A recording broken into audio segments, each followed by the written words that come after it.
are talking to a true beacon of strength, Demi Lovato. Demi is a 2-time Grammy-nominated singer, actress, and activist who stole our hearts from the moment she first flashed that winning smile. Thank you so much for coming on Pretty Big Deal. Thank you for having me. It's so nice to have you on here because you are like a beacon of light on social media. You like come through this with the supportive emojis. Like It's like not even on my page, but I see it on everybody's page. Yeah, that's true. I'm a big fan of emojis. Yeah, and you're just like, I like you and I like you, and like it's like, but it's like it feels like a sisterhood of support. Yeah, I just wish it was like that with everybody, to be honest. Yeah. Like it would be so nice if all of the pop stars or all of the influencers or people in the world that like have an impact on other people. It'd be great if we could all just come together and just be like some summit every year that all these artists go to. And I've actually talked about it with Sam Smith of like getting just a bunch of pop stars together, and you can come with your pop star ponytail. Okay, thank you. Because I was over here like, I can be a backup singer. I can't do like a Broadway voice like, hey.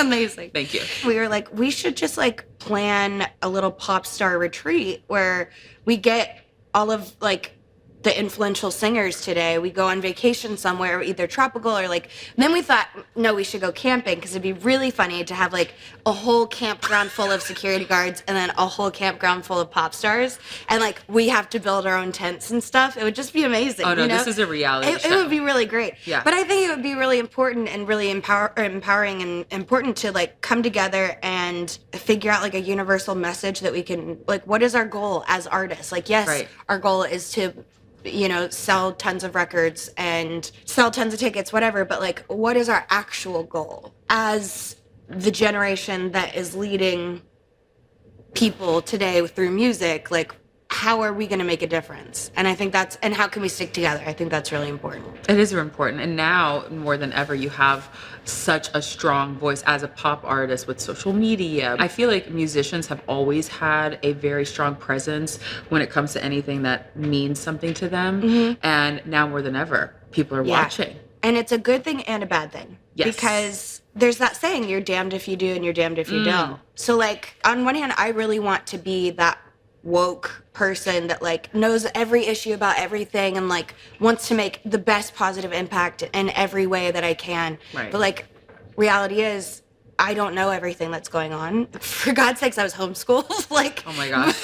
So like, wait, do you regret being homeschooled? Do you wish you went to public school? Or no, I was homeschooled because I was bullied, and so it was like a different circumstance. And then also when I started homeschooling, I fell in love with how much time I had for music and acting. And then it just kind of love. Yeah. Mm-hmm. So I stuck with that, and then I graduated early, so it was good that I got to like focus so much on schooling and get it out of the way so I can do my music. That's amazing that your mom homeschooled you, you know. Well, did you beg her, or was it like it was a necessity? It was a necessity. So what happened was like I got bullied one day at school. Yes. I felt really threatened and was hiding in a bathroom. And I called my mom on my cell phone. Thank God I had a cell phone. And I said, I need you to come pick me up from school. I never want to go back. I can't do it anymore. Yeah. And so she was like, all right. And that day she came by like noon, she unenrolled me. And that was it. Homeschooled after that. Yeah. She was like, nope, because she had been with me through the other bullying stuff and she was sick of watching it. The problem with bullying back then is nobody was doing anything. Mm-mm. So there was no awareness. Yes. So this is like probably 2004 or something. Nobody was getting in trouble because the teachers would say, oh, well, the conversation that you printed out and sent to me is through text messages or cyberbullying, and that we have no control over. Exactly. So, which is ridiculous. But now we have control over social media. Yeah, and I think there's more being done now, thank God. I think there was like a whole movement that came along with that, where it was like the Bully movie, and like people started becoming aware of how like devastating bullying was to people. It is devastating. Mm-hmm. I think that it really shows up on social media now. Mm-hmm. And I think it feels like we have allies on social media, and then it feels like there's like the crazy jerks too. Mm-hmm. But you've been so great about being so vulnerable and open. And where does it come from for you? I think the most important thing to hold on to in life is gratitude.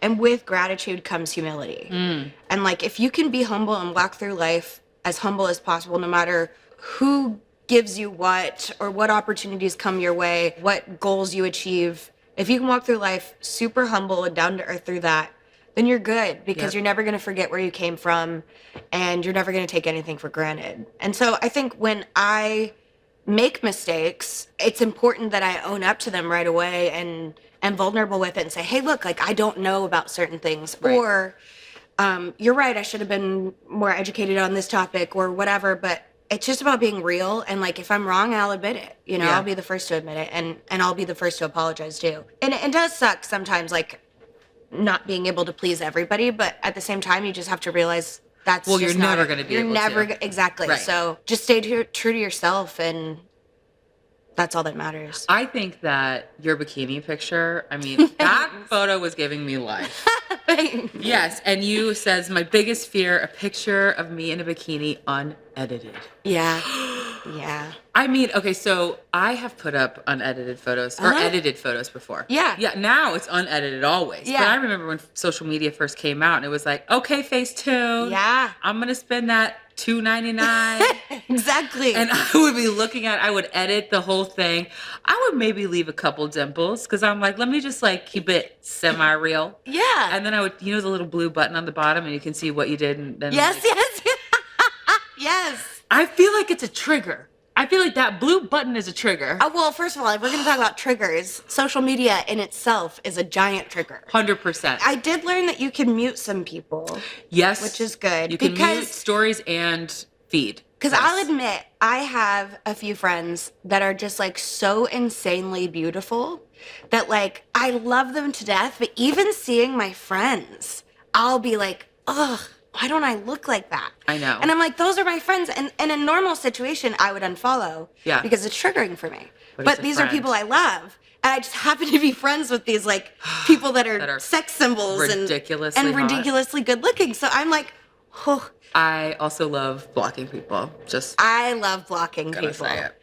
I love blocking people I know. I love blocking people I don't know. Like, it's just so great. But we have to talk about the bikini picture because it made waves. I was in Bora Bora, and I took a couple bathing suits on that trip, but I really only felt comfortable in one. And I'm like, look, we're here for a week. I don't want to spend the whole time taking bikini pictures. Mm-mm. You know, I want like one that I can post and be like, hey, look at how cool this place was. So then my friend Syra, she's like my biggest hype man when it comes to my body. Like, I love her to death. Is she like this? Like, yes. Yes. Okay, poke the butt out. Okay, yes, there's the angle. And I'll feel so like large at times, or she'll get me on an angle that I think is bad, and she's like, work. And I'm like, you know, she's like, oh my God, I'm dying. We have to have hype friends. Yes, and like I'll have the most like insane photo shoot pictures with her, and I'm like, no, we can't post these. These look bad. Like, these are not bad in a bad way, but like these. But you're not comfortable. I'm not comfortable. Those are too sexy, so I will not post those. So hype girl photo. What made you post that photo? So I was in the studio. And I was working with one of my favorite producers, Oak. We were writing, and we were like making this song.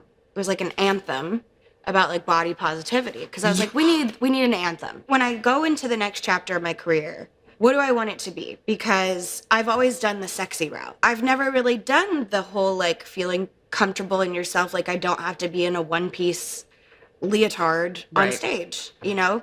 Because I'm tired of running myself into the ground with workouts and extreme dieting that like I thought the past few years was recovery from an eating disorder when it actually was just completely falling into it. Really? Yeah, and I just realized that like maybe my symptoms weren't as obvious as before, but it was definitely an eating issue. Is it because you threw yourself into working out? Yeah. And so it was just another thing to go into? Yeah, and I think when you have certain people around you that are telling you certain things that you should look a certain way, it makes it harder. So I was in that situation.